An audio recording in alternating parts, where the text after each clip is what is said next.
Tenemos mucho fútbol y a muy buen precio. No debería sorprender a nadie que ese refrán de Matías Rivera de Fanatiz ha llamado la atención a lo largo y ancho del hemisferio. Matías es el eje de conexión entre Startup Chile, la Copa Libertadores y la campaña de crowdfunding más significativa de América Latina. A esta fecha, Matías ha fundado 5 emprendimientos y actualmente está liderando a Fanatiz, una empresa de medios con clientes en más de 70 países alrededor del globo. Desde hace varios años, basado en Miami, Matías se ha convertido en una voz única dentro del tecno latino. Y Matías Rivera de Fanatiz está con nosotros aquí y ahora para una conversación con Juan Pablo Capello, fundador y socio principal de PAG Law, expertos en Venture Capital y auspiciadores exclusivos de Aquí y Ahora, podcast al servicio de emprendedores e inversionistas en la región. Con ustedes, Matías Rivera de Fanatiz y Juan Pablo Capello. Matías, gracias por acompañarnos. Juan Pablo, muchas gracias por la invitación. Un gusto estar acá. Bien, bueno, hablemos del acá. Yo estoy en Colorado y tú estás en Miami, San Francisco. Estoy en Chile en este momento. Ah, ya, ¿y pasaste la cuarentena ahí? Pasamos la cuarentena en una especie de nomadismo digital. Estuvimos un par de meses en Miami, estuvimos un mes en San Francisco. Acabo de llegar de San Francisco, de hecho, a Chile, así que con el trabajo remoto la verdad es que está cambiando todo y se nos permiten hacer cosas que antes eran más difíciles de hacer. Oye, tenía muchas ganas de hablar contigo porque la verdad, yo creo tu perfil es algo al cual aspiran muchos emprendedores de América Latina, ¿no? Estudiaste en Stanford, si mal no recuerdo, tienes el MBA de Stanford, has estudiado en Harvard, has estudiado en Singularity. O sea, ¿pero qué hace un emprendedor? ¿Qué consejo le tienes a los emprendedores que, no pueden por A, B, C razón, no logran o no puedan estudiar en ese calibre de institución, ¿no? Obviamente, habiendo estado en Stanford, pasado por Harvard, pasado por Singularity, te ayuda con tu red de contactos, obviamente, por motivos naturales, te ayuda a abrir ciertas puertas, pero hay que reconocer que la mayoría de los emprendedores de América Latina no van a tener esa oportunidad. Eso no quiere decir de que no pueden lograr cosas increíbles, ¿no? ¿Tú qué consejo le darías a, un sobrino, pero que de repente, tú sabes, se recibe de la Católica o de Diego Portales y no de Stanford, ¿no? Sí, no, gran pregunta. Y creo que lo primero y más importante es, contra lo que está implícito en tu comentario, yo diría que si alguien quiere emprender, hacer un MBA es una mala idea, en el sentido... Me encanta. En el sentido de que creo que es un mal uso de 2 años Sí. y $200,000. Claro. Si es que lo que uno busca en el MBA es, comillas, emprender o agarrar herramientas para emprender. En mi caso eso no es lo que buscaba, y estoy encantado de haberlo hecho y me encantó la experiencia, pero creo que es súper importante destacar de que la mayoría de los graduados de un MBA no son emprendedores, y en parte porque los incentivos económicos juegan completamente en tu contra. Uno, en general, las personas tienen que tomar deuda, y emprender con una mochila de deuda es mucho más difícil. Dos, el costo de oportunidad aumenta, porque en general hay empresas sobre todo tecnológicas, a mí me pasó viviendo en Silicon Valley, que hacen ofertas muy interesantes. Yo tuve la suerte de que ninguna me hizo ninguna oferta laboral, así que no tuve ninguna otra opción más que emprender. Pero vi como muchos compañeros que al principio querían emprender y después, claro, terminaron trabajando en Amazon o Facebook o Google con ofertas increíbles. Súper entretenido y no estoy diciendo que eso esté mal, pero simplemente estoy diciendo de que no es parte de lo que yo propondría como el camino natural para emprender. Yo entré sabiendo que quería emprender y en ese sentido mi approach fue, pero no fui para mejorar mis chances de emprender, sino más bien como un step back y agarrar perspectiva y un poco una experiencia académica, intelectual, que me encantaba como una experiencia de vida, para después emprender, pero no era parte de mi proceso de emprendimiento. Y podemos hablar más de lo que estaba buscando al ir a hacer el MBA, pero creo que mi punto de partida, respondiendo a tu pregunta, es no creo que un MBA es un buen programa para alguien que quiere emprender. Sí creo que pasar tiempo en Estados Unidos y sobre todo, idealmente en San Francisco, es muy importante para cualquier persona que esté pensando en emprender, porque la cultura, la vibra, las Sí. conversaciones de pasillo, todo tiene una onda completamente distinta a lo que nos toca vivir en América Latina, a la gente que estudió, que trabajó en América Latina, Claro. yo incluido. Y en ese sentido, sobre todo San Francisco, también quizás Boston, pero sobre todo San Francisco, simplemente es parte del ADN del lugar.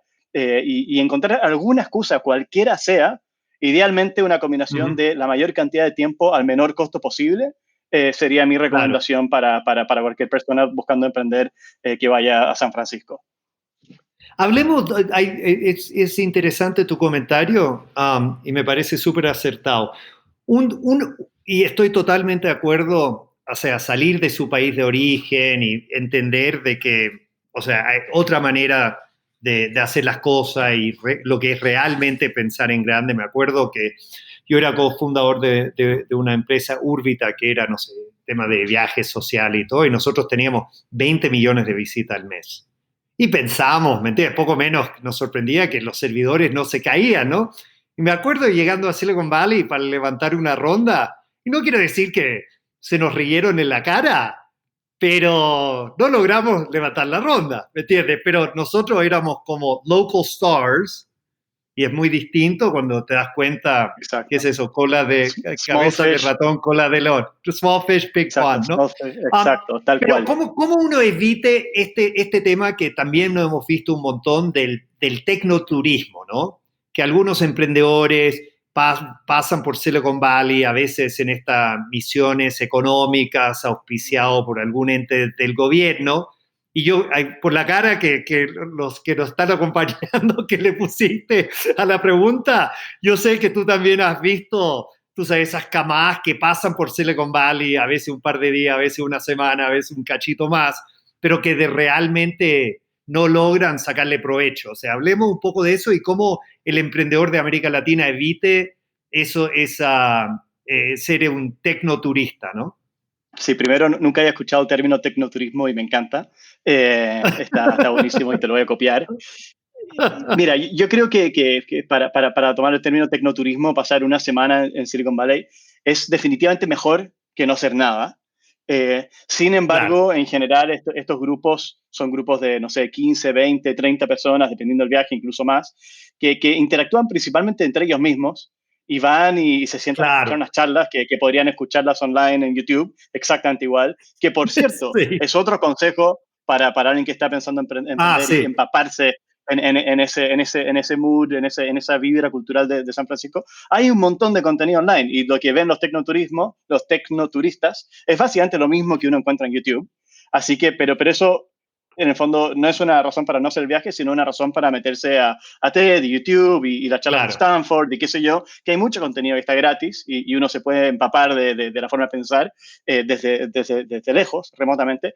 Pero yo diría que el hecho de que es poco interactivo en general lo que uno vive en esos viajes. claro, Y yo creo que la clave está en simplemente el tomarse una cerveza con alguien que vive allá y las conversaciones que uno tiene, es vivirlo, no visitarlo. En lo posible, por supuesto, claro, no es fácil. Y por eso decía una combinación de la mayor cantidad de tiempo al menor costo posible. claro. Porque es muy distinto estar 3 meses que estar una semana. Eh, No, y me acuerdo, es muy interesante, me había olvidado y poca gente conoce esta anécdota de Wences Casares, ¿no? uh-huh. Que él era socio en el primer ISP de la Argentina y lograron vender el negocio y según tú sabes, la historia, como le he escuchado él contarla, medio su socia le cagó, pero ahí tú sabes, sí logró juntar unas lucas, unos pesos. Um, y ponele, estoy inventando, pero ponele que tú sabes, tenía 30, 50, 100 mil dólares, algo así. Con qué lanzar una empresa que terminó siendo Patagon, pero él qué hizo, y estamos hablando del 96, 97, se pegó el pique y me parece estuvo en Silicon Valley 3 meses, casi de mochilero, etcétera. Y la primera vez que yo me topé con él, él estaba como más o menos en la misma onda en Nueva York tratando de conocer la máxima cantidad de gente posible, porque él estaba como incubando, en aquel entonces no lo llamábamos fintechs, pero era como ese concepto de que él cachaba que, oye, para empaparme con la cultura primero del mundo tech tenía que ir a Silicon Valley y luego vino a Nueva York para empaparse en la cultura de Wall Street, ¿no? Oye, otra observación implícita en tu comentario, comentaste de ir a Silicon Valley, que me parece excelente el consejo, pero lo que sí estamos viendo en los Estados Unidos es que hay otros polos de emprendimiento que se han convertido bastante relevantes, ¿no? Hemos visto Austin surgir un montón, particularmente a lo largo de este año, porque por temas impositivos, temas de calidad de vida, temas de costo de vida, Austin se ha puesto, o sea, yo por lo menos tengo un montón de amigos, tanto de Silicon Valley como del mundo tech de Los Ángeles, que se han mudado a Austin, ¿no? También hemos visto a Boulder, gracias a Techstars y Brad Fels, por no sé, los últimos 5 o 6 años ha sido un polo de emprendimiento interesante. Yo obviamente soy muy hincha de Miami como polo de emprendimiento. ¿Tú cómo ves estos otros polos de emprendimiento en los Estados Unidos? A ver, creo que COVID y la pandemia que nos tocó vivir este año, que nos está tocando vivir este año, puede ser que cambie. Yo acabo de pegarme un mes en San Francisco y fue notable ver cómo muchas de las personas que estaban viviendo ahí hasta hace poco ya no están. Uno, por los costos altos, dos, por la posibilidad de estar en lugares con mejor calidad de vida, etc. Hay como un hollowing out, como que la gente se fue a cualquier parte, Claro. menos San Francisco. Y de hecho las rentas están cayendo y está la pregunta de si la gente va a volver o no. Yo creo que va a tender a volver porque está el efecto comunidad, pero yo creo que sí va a haber un cambio, un antes y un después. Y va a ser interesante ver dónde estamos en 1, 2, 3 años más. Esto dicho, la razón por la que hablo de San Francisco y no los otros lugares es porque creo que San Francisco sigue siendo el único lugar donde la mayoría de las personas están metidas en el mundo tech, mientras que en otros lugares hay núcleos de gente tech y de empresas y que están creciendo, se está desarrollando, pero sigue siendo como algo en el mundo B, no el mundo primario. En San Francisco lo primario es tech. Y si te encuentras a alguien en un bar, lo más probable es que esté en el mundo tech, para bien y para mal, por cierto, porque también le quita mucha diversidad al lugar. Pero si es que uno quiere empaparse en el mindset de emprendimiento y tecnología, yo creo que San Francisco sigue siendo esa capital, por así decir. Si bien yo creo que se puede lograr mucho pasando un par de semanas en Miami, en la medida, por ejemplo, de que uno logre conectar con las personas que están más metidas en el ecosistema, porque en un bar aleatorio en Miami probablemente una conversación no va a ir a tecnología, va a ir a turismo, va a ir a real estate, va a ir a otros temas, salud incluso. Entonces, San Francisco sigue teniendo eso. No conozco Austin, sí he escuchado hablar mucho de Austin, así que sé que ahí hay bastantes cosas interesantes pasando. Los Ángeles también, por supuesto. Pero Nueva York, ni hablar, por supuesto. Pero Nueva York, por ejemplo, es finanzas. Ese core, donde lo más probable es que te encuentres totalmente verdad. Entonces, San Francisco simplemente como la concentración de conversaciones sobre el tema de la tecnología es notable. Y algo que yo por lo menos no he encontrado en ninguna otra parte. Oye, y pensando un poco también, teniendo en mente que la mayoría de la gente que nos está acompañando son emprendedores basados en América Latina que están pensando en cómo escalar y salir de su país de origen, ¿no? Te quería preguntar, es interesante para mí que en los últimos años, hasta hace 5 años atrás, todo emprendedor que quería escalar de verdad se tenía que ir a Brasil, tarde o temprano, ¿no? O ir o pegarse el pique a los Estados Unidos, ¿no? Pero era difícil tener una compañía realmente importante a nivel regional si no estabas en Brasil. Recientemente con México tomando su lugar, por mi punto de vista, como el segundo, polo de emprendimiento en la región, ya sabes, uno ha empezado a ver esta estrategia de la Alianza del Pacífico, ¿no? Donde de repente un emprendedor chileno pasa a Colombia, luego México y luego el Perú, y de esa manera, juntando esos 4 países, tiene un mercado al igual o hasta un poco más grande de lo que es el mercado de Brasil. Obviamente tú estás emprendiendo a nivel global, etcétera, pero para el emprendedor de América Latina que de repente no tiene un proyecto que es tan natural o tan apto para traerlo a los Estados Unidos, ¿cómo ves esto de la estrategia de la Alianza del Pacífico en comparación a jugársela yendo a Brasil? Mira, no sé si tengo la experiencia personal para dar una buena respuesta, porque no me ha tocado desarrollar mercado en Brasil o México demasiado. Eh, Sin embargo, lo que he escuchado y lo que tengo entendido es que Brasil es un Ujú. mercado muy complejo y que requiere como una Pero, especie de... perdona que te interrumpa, pero hay un refrán que se dice, Brazil is not for amateurs. Y para mí Exacto, es como exacto. Brasil, si no eres brasilero de verdad, es bastante Sí, difícil. yo escucho puras historias de terror con Brasil. Yo le tengo muchísimo respeto a Brasil. Claro. Para mí, Brasil no es un mercado de crecimiento incremental. Es decir, Mm, crecí en Chile y Perú y me voy a Brasil. Creo que Brasil es un claro. mercado que requiere una estrategia por sí mismo. Y en ese Mm, sentido, ahora, por supuesto, como el mercado más grande de la región, hay que pensar en claro. Brasil, pero, Sí. pero, pero no lo veo como un pasito incremental. Sí, quizás Eso. otros países como, por lo pronto, por un tema de idioma, en el fondo Sí, Chile, Perú, Colombia, México, estoy viendo bastantes emprendedores de Chile y tomar a México como el segundo o tercer paso.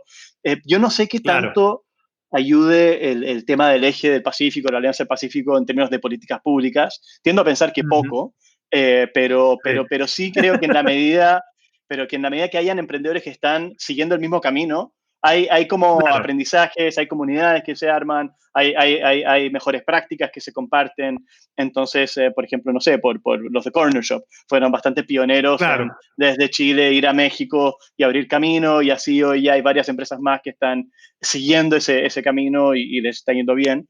Yo diría, en mi experiencia personal, uno de los principales desafíos de crecer en la TAM no fue tanto en términos de desarrollo de mercado, sino más bien en levantamiento de fondos. En el fondo me tocó mucho, Sí, infinidad de reuniones con Venture Capital, qué sé yo, en Estados Unidos donde les hablaba de América Latina y los perdía. En el momento que decía América Latina, los había perdido. O sea, no les interesaba, claro. súper enfocados en Estados Unidos. Y así, en América Latina, obviamente hay inversionistas que están pensando en la región, pero son muy pocos. Entonces, el emprendedor sufre de un desequilibrio de oferta y demanda, donde el inversionista en América Latina tiene mucho poder y tiene mucho poder de negociación, me refiero. Hay muy pocas opciones para los emprendedores y eso simplemente no es bueno para el emprendedor. Entonces, Claro. y nosotros en Fanatic gradualmente fuimos evolucionando o ajustando nuestro pitch, nuestra visión hacia Estados Unidos y nos fue mucho mejor.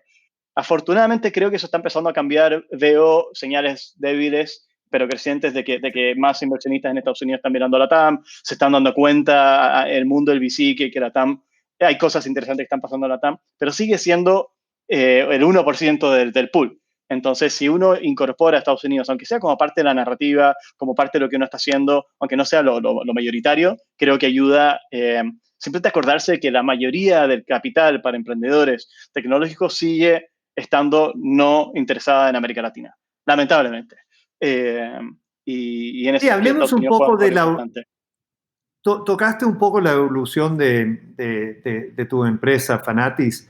Hablemos un poco de cómo ha ido de la versión, desde donde concebiste la empresa, la versión 1.0 y un poco dónde está parada la empresa al día de hoy y Uh qué -huh. tan importante era justamente eso de la famosa regla del oro. El que tiene el oro impone las reglas y todos nosotros como emprendedores a veces tenemos que ajustarnos un poco a lo que nos está pidiendo de alguna manera la fuente de capital, ¿no? Sí, sí. Primero, a ver, yo lancé Fanatis sin hablar con inversionistas. En el segundo, mi lógica era buscar un problema y construir una solución en torno a un problema. con la tesis, como que Ya. soy ingeniero, entonces bien cuadrado. Si hay un problema, hay una oportunidad de mercado y el producto es bueno y el equipo es bueno y qué sé yo, como que la conclusión racional es hay que invertir en esto porque en el fondo hay una cierta probabilidad Ya. de que nos vaya bien. Eh, en retrospecto, creo que eso fue un error o algo que haría distinto porque eh, Sí. yo digo que en Fanatis tenemos un mal product market fit con la industria de VC, porque en el fondo estamos bien metidos en el mundo de medios, en el mundo de sports tech, que son verticales que tradicionalmente no han sido de tanto interés para los fondos. Entonces, quizás un camino distinto sería hablar con mis amigos que están en VC y preguntarles, ¿en qué estás buscando invertir? Y les Claro. construyo como que esa red es el proceso, pero bueno, no importa. Me tiro al No, no, agua pero con Fanatis, con la oye, lógica. una pausa ahí, porque claro, también vemos muchos emprendedores que pecan al sentido contrario. O sea, escuchan de que SoftBank le gusta, tú sabes, compañías que tienen una tesis de AI y, o sea, ¿cuántos decks has visto que esto es un Uber, pero ocupando el blockchain, Sí, inteligencia artificial? Y es como, ponen sobre la mesa los puros como frasecitas los que buzzwords, están como sí. de moda, claro, por los VCs. O Sí, sea, no, hay que totalmente de acuerdo. balancear eso, ¿no? Sin duda, sin duda. Creo que también uno ve mucho emprendedores que visten con palabras bonitas algo que en verdad no es tanto de eso. Claro, Y claro, y eso al final enfría al inversionista porque suena medio como un bluff. sí, Eh, pero y creo que lo que decía hablar con los inversionistas es como el extremo, ¿no? Y al final hay que encontrar un balance. Lo primero de todo es encontrar algo por lo que uno sienta una pasión personal, porque el viaje es tan duro que si no, en el fondo, si uno está haciendo simplemente para encontrar el fit con los inversionistas y qué sé yo, no va a llegar muy lejos. Realmente ese factor emocional y de estómago es un ingrediente absolutamente necesario. Y, y bueno, pero a lo que iba es, yendo a tu pregunta de los primeros pasos de Fanatis, estaba buscando un problema que resolver y una oportunidad, digamos, que desarrollar. Estaba viviendo en Estados Unidos, de hecho estaba justo terminando mi MBA en Stanford, y vi como todos mis amigos latinoamericanos, en general amigos de todos lados, pero en particular sí, latinoamericanos, estaban desesperados tratando de ver el fútbol de sus países de origen. Está este como tema, este como especie de algo que se acepta culturalmente cualquier expat latinoamericano que está fuera de su país, que en el fondo no tiene cómo ver fútbol y medio que está condenado a roja directa y otros servicios ilegales, piratería, mala calidad, mala experiencia de usuario. Y como que era como el status quo y lo que simplemente lo que nos tocaba. Y en el fondo me hice la pregunta de por qué tiene que ser así. Hagamos doble clic, veamos si es que hay una manera de hacerlo mejor. Por un lado estaba el problema muy claro que tenían los clientes que querían ver estos contenidos que no estaban disponibles. Por otro lado, la industria o la industria sí, de transmisión de contenido televisivo, de contenido en vivo, ha estado en ese momento, el 2016, empezando ahora en la mitad de una transición a canales digitales muy fuerte, un proceso de sí, disrupción tecnológica, y me pareció un lugar interesante donde estar, donde hay cambio, hay oportunidad, y obviamente una industria grande que está yendo hacia online, es un espacio donde seguro que van a haber oportunidades y uno inevitablemente va navegando ese cambio y encontrando espacios para agregar valor. Eh, y entonces nos tiramos con Fanatis, que en su momento era un servicio de streaming para que expats alrededor del mundo, expats latinoamericanos alrededor del mundo pudieran ver sus ligas de fútbol favoritas. Y así empezamos a crecer, crecer, crecer, crecer. Eh, Curiosamente me fui de San Francisco a Chile cuando empecé a trabajar en Fanatics, en la tesis de que remoto no iba a afectar demasiado. En Chile, en el fondo, costos mucho más bajos, relativo claro, mejor acceso a talento, etcétera. Y curiosamente, creo que tuvo cosas buenas y cosas malas. Eh, por ejemplo, nos fue muy bien levantando capital entre nuestras redes personales, amigos, personas con las que hemos trabajado, etcétera, pero nos costó mucho, nos fue muy difícil levantar capital de inversionistas institucionales, como decía, los pocos VCs que hay en la región, y incluso pitchando en Estados Unidos, pero desde una narrativa de que estamos desde Chile, fue muy difícil. Eh, claro. Tanto así que cuando llegamos a un cierto punto de crecimiento y empezamos a plantearnos nuestro Series A, es decir, ya dar el próximo paso de crecimiento, me tuve que ir a vivir a Estados Unidos, analicé San Francisco, Los Ángeles, Nueva York y Miami, terminé decidiéndome por Miami, podemos hablar de los motivos para hacerlo. Sí. Aterrizamos en Miami y a los 3 meses ya teníamos un term sheet firmado para nuestro Series A. Creo que tuvimos suerte, no creo que sea igual para todos Claro. los emprendedores, pero sin duda que hubo una diferencia muy fuerte entre lo que nos está tocando vivir en América Latina y lo que nos tocó ver en Estados Unidos. Muy interesante. Bueno, quiero hablar un poco de eso. Háblanos un poco de tu aterrizaje con la compañía en Miami. Yo creo que es ahí donde nos cruzamos literalmente en el lobby del edificio donde tengo el estudio jurídico. Pero Tal sí, cual. hablemos un poco de eso. ¿Y cuándo conociste a tu señora, a Sofía? Porque ella también participa de este mundo de emprendimiento. Me encantaría escuchar un poco cómo, porque ella está más por el lado de inversionista, ¿no? Así es, así es. A ver, empiezo con Sofía. Sofía, nos conocemos de Chile desde hace mucho tiempo, así que nos conocimos en la universidad y intereses comunes nos fueron haciendo cruzarnos de vez en cuando hace más de 10 años, pero nunca pasó nada, digamos, romántico. Los dos fuimos a Singularity University. Ella fue a estudiar, no al mismo tiempo, pero en el fondo éramos parte de grupos esa de personas formación, claro. Exacto, que nos cruzábamos.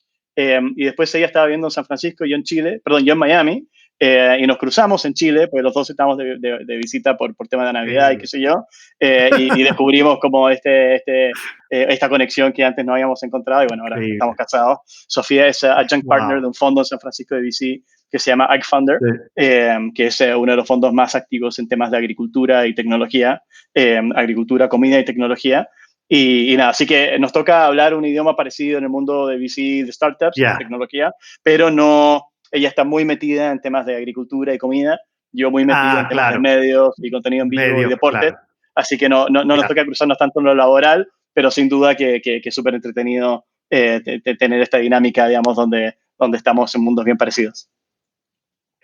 Bueno, y hablamos un poco de cómo fueron tus primeros 3 meses, 6 meses en Miami. O sea, comentaste que llegaste después de cierta frustración de que no lograbas levantar capital institucional desde América Latina, pero llegando a Miami, ahí sí te empezaron a abrir un poco las puertas.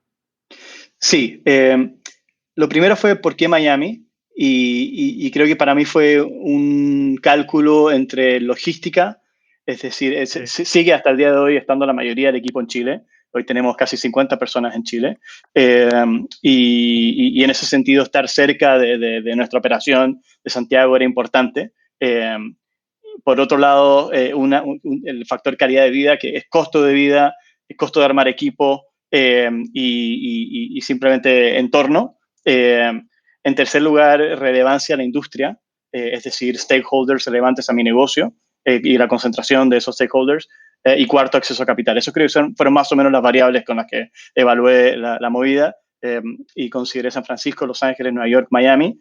Miami ganaba lejos en logística, súper bien conectado con América Latina, vuelos todo el rato, y la verdad es que eso se ha validado por completo. Por cierto, la diferencia horaria también ayuda un montón.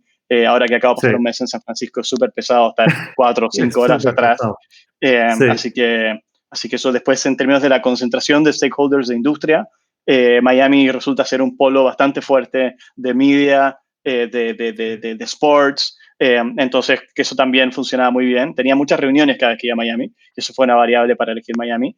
En términos de calidad de vida, Miami tiene costos relativamente más bajos que otras ciudades de Estados Unidos. No es una ciudad barata en ningún caso, pero relativamente un poco más barato, también un poco menos de impuestos, etc. Y last but not least está el tema del financiamiento. Yo diría que yo pensé que había más actividad de VC y financiamiento en Miami de la que he descubierto que hay. Pero desde Miami creo que fue suficiente para tener conversaciones más activas y al final yo creo que una combinación de suerte y también el hecho, esto que hablaba de que donde hay stakeholders relevantes de industria hay más fit. Conectamos con un fondo de private equity que se llama 777 Partners, que terminaron liderando nuestra ronda. Ellos tienen una vertical dedicada a media y deportes, así que un súper buen fit. No se especializan en VC. Esto fue más una inversión más oportunista. Les gustó mucho lo que estábamos haciendo, les hizo sentido y nos quisieron apoyar. Y bueno, ya ha sido una excelente relación going forward. Pero yo diría que eso fue más suerte que diseño. Es interesante porque estoy de acuerdo, o sea, obviamente, aún en los últimos par de años desde que tú llegaste a Miami, el ecosistema en términos de fondo, etcétera, ha sido madurando y creciendo. Pero sí, estoy de acuerdo contigo. Por otro lado, a veces veo estadísticas que me llaman muchísimo la atención. O sea, el año pasado, en el 19, hubo más de 3 miles de millones de dólares invertidos en venture en el sur de la Florida. O sea, Increíble. estamos por encima del monto de venture invertido en toda América Latina en el 2018. Pero estoy de acuerdo, yo no lo veo, o sea, imagínate, yo Sí. estoy en las trincheras, llevo 20 años viviendo entre Miami y un vuelo de American Airlines, pero siempre volviendo a Miami. Y claro, yo cuando escucho esas estadísticas o las leo, yo a veces digo, oye, pero ¿se le han corrido un cero o algo? Porque... pero sí, estoy de acuerdo contigo que Miami por lo menos, y esto la verdad me parece que Open English y Andrés Moreno fueron los primeros como en abrir esa puerta, ¿no? Porque Andrés llega a Miami hace 6, 7 años atrás y dentro de los 18, sus primeros 18 meses en Miami había levantado como 130 millones de dólares. Y eso como sí demostró de que no tener, siendo latino, no tenías que ir hasta Silicon Valley para levantar plata, que por lo menos estando en los Estados Unidos, medio en los Estados Unidos, porque todos sabemos que Miami es más, se siente más la como capital de América Latina. una capital de América Latina que otra cosa. Pero estando en Miami era como lo suficiente para como validar o darle confort a los inversionistas institucionales que metieran una ficha. Y desde aquel entonces, ¿tú has sentido presión de fondos de mudarte de vuelta al Valley? ¿Te parece que el proyecto estando, o sea, con una pata... Una pregunta. Yo veo muchos proyectos que son medio 80-20, ¿no? Tienen 20% están constituidos en los Estados Unidos, uno o algunos fundadores están en los Estados Unidos, algunos otros fundadores están en América Latina, pero tienes más o menos 20% del equipo en los Estados Unidos y el 80% fuera de los Estados Unidos en América Latina. ¿Ustedes cómo están compuestos en términos de la nómina del equipo? Deja de pensar un poco, hemos crecido bastante Sí. estos últimos meses, así que uno, bueno, te medio mareado ya, pero hace un año éramos 8 y ahora somos 65, para que te des una idea. ¡Wow! Muy bien, así me gusta.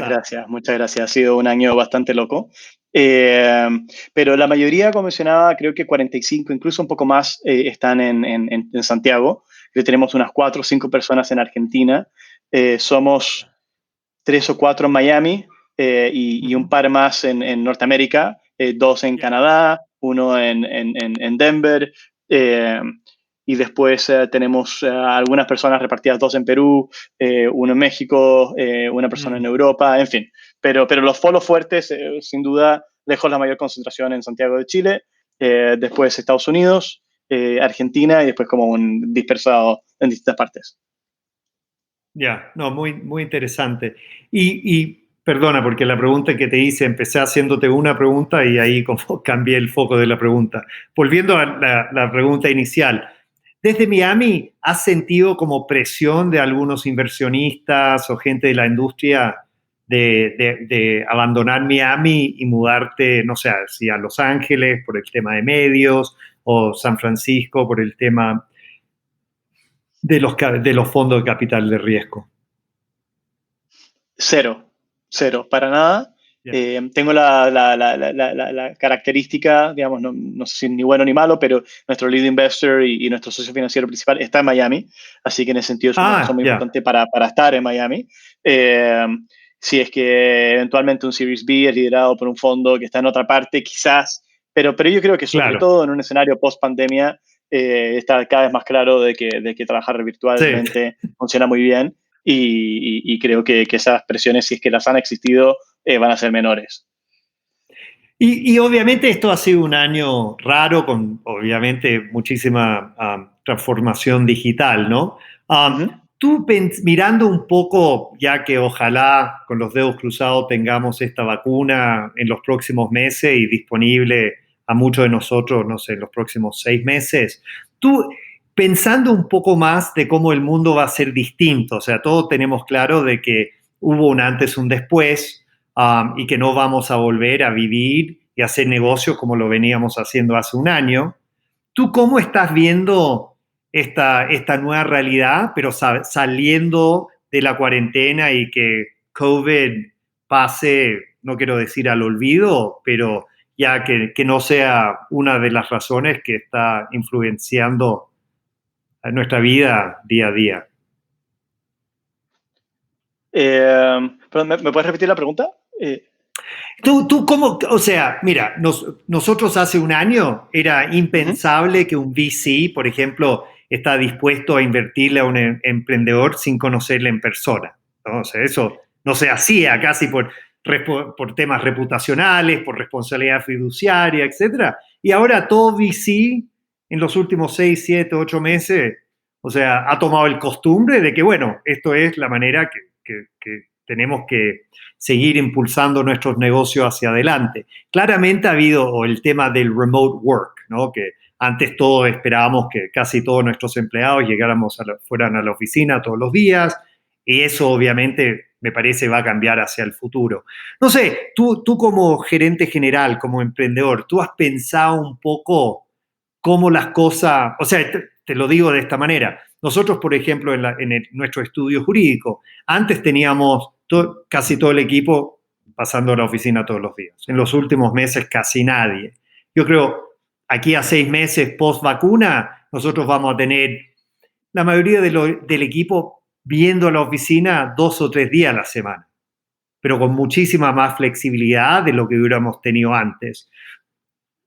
Sí, a ver, yo creo que lo primero es que nosotros, pre-pandemia, ya éramos una organización relativamente virtual, debido a que teníamos tantas personas en tantas partes distintas. Así que creo que no nos pilló nos pilló relativamente preparados, en el sentido de que estábamos justamente con un esfuerzo interno de promover el trabajo remoto, etc. Por supuesto que no estábamos listos para una pandemia en la que todo el mundo se dejaba de ver de un día para otro. Pero diría que lo calificaría como algo que no fue demasiado traumático para nosotros y nos obligó a acelerar algunas cosas que sabíamos que queríamos hacer. La forma en que nosotros lo estamos pensando es tener una oficina física definida como un lugar de encuentro, no un lugar de trabajo per se. Entonces, para mí, lo que estoy pensando es que haya un espacio al que las personas saben que pueden ir si quieren. Nadie tiene la obligación de ir, pero yo sí soy un creyente muy grande en la interacción informal, sobre todo para temas de creatividad, innovación, colaboración. Aunque hay una cerveza en la mano, no lo sé, pero que las personas se encuentren, se topen en el pasillo, tengan esas conversaciones desestructuradas y se conozcan también, porque también ayuda al trabajo en el equipo, sobre todo a medida que la organización empieza a crecer y empiezan a haber personas que no se conocen dentro del equipo, muchas de hecho. Y bueno, entonces la definición que nosotros nos hemos dado es la oficina como un lugar de encuentro. Si alguien quiere ir todos los días, puede ir todos los días. Si alguien no quiere ir nunca, puede no ir nunca. Mi recomendación va a ser que traten de ir al menos 1 vez, 2 veces a la semana, de repente en algún horario que fomente ese cruce, esa interacción personal. Yo creo que vamos a hacer todo lo posible para que al menos 1 vez al año también haya un encuentro de todos juntos, de todas las personas en todos los distintos países que se junten en un lugar y que pueda haber esa interacción interpersonal. Pero bueno, sin duda que es un tema que está evolucionando y todavía falta ver cómo va a terminar de afectar la pandemia, pero mi visión es que va a cambiar mucho. Creo que hemos descubierto, a gran sorpresa, que lo bien que se puede trabajar remotamente y lo poco necesario que es estar viajando tanto. Estaba viajando a un ritmo psicópata, muy desgastante, y como con esta teoría de que el viaje es igual a productividad, de estar viajando es como más productividad, y me di cuenta bestialmente que es muy poco productivo y que estando en un lugar fijo todo el día, he podido trabajar mucho más eficientemente que perdiendo tanto tiempo en aviones y en aeropuertos y con cambios de horario y qué sé yo. Y hemos cerrado deals súper importantes, no solo de inversión, sino de partnerships de contenido con distintas ligas deportivas, etcétera, sin ninguna reunión en persona. Así que, sí. Oye, Matías, tú mirando hacia, no sé, aquí a 5 años, ¿cómo tú definirías el éxito a título personal como a tu empresa? La razón que hago esta pregunta es, yo veo particularmente, dado que en los últimos 3 años hemos visto el monto de plata invertida en compañías de tech en la región ha duplicado. O sea, estuvimos en $1.000 millones en el 18, 2.000 millones de dólares en el 17.000 millones, 18, 2.000 millones, 19, 4 miles de millones de dólares invertidos. Y yo estoy viendo emprendedores levantando rondas gigantescas, 50, 100, 150 millones de dólares. Y a veces, tú sabes, les digo, ¿pero para qué? ¿Para qué estás haciendo esto? O sea, ¿cuál es el endgame acá? ¿Me entiendes? Sí. A ver, por lo pronto, para mí el éxito en ningún caso se mide en función de capital levantado. Para mí es como un vanity metric. Claro. Para mí levantar plata es un mal necesario, pero en ningún caso bien. Estoy de acuerdo. Salvo casos puntuales donde hay un muy buen fit con el inversionista y muy buena relación, pero sí levantar plata por levantar plata. Ojalá en el mundo ideal que un emprendedor pueda crecer orgánicamente. Y nada, el éxito a nivel empresa tradicionalmente se definiría en una especie de ROI a los inversionistas. Hay un montón de gente que aprecio a nivel personal muchísimo, que ha apostado en Fanatics, ha apostado en mí, y no hay nada que me daría más gusto que devolverle 10, 20, 50x la plata. Me encantaría, simplemente por un tema de reciprocidad, como de apoyo y emocional. ¿no? Por otro lado, a mí hay pocas cosas que me dan más gusto como emprendedor que ver cuando hay clientes que nos dan feedback positivo y valoran lo que estamos haciendo y vemos cómo le estamos resolviendo un problema que tenían y les gusta y lo usan. Y en ese sentido también para mí éxito es construir una organización que logra resolver problemas de clientes que están en el mundo real y ganar plata en el camino, pero el estar resolviendo problemas a mí me motiva mucho. Por otro lado, crear equipo, ver cómo personas que de repente entraron a Fanatics hace 4 años, en una empresa éramos 3 personas en un cowork y hoy somos 65, y ver cómo esas personas que nunca habían sido jefes, por ejemplo, hoy son jefes de jefes, y tienen equipos grandes y han crecido muchísimo profesionalmente, es maravilloso, digamos. Y ojalá que el día de mañana vayan y emprendan y se genere una especie de efecto de estimulación del ecosistema, como hemos visto en algunas empresas que han crecido mucho en Silicon Valley, incluso en América Latina hay como la camada de personas que pasaron por esa empresa, después siguen a hacer grandes cosas. Me encantaría que eso fuera el caso con Fanatics. Claro, el famoso efecto de PayPal, ¿no? Exacto, el PayPal Mafia creo que le decían. Exactamente, tener un Fanatics Mafia. Oye, una última pregunta, Matías, antes de concluir. Todo lo que has comentado me parece súper valioso e interesante y actionable, ¿no? O sea, que lo que me encanta de siempre hablar contigo es tienes los pies muy aterrizados en la tierra y consejos muy prácticos. Oye, ¿qué mensaje le quieres pasar a los hinchas del Tecno Latino aquí y ahora para que mantengan el optimismo y la fortaleza en estos momentos difíciles?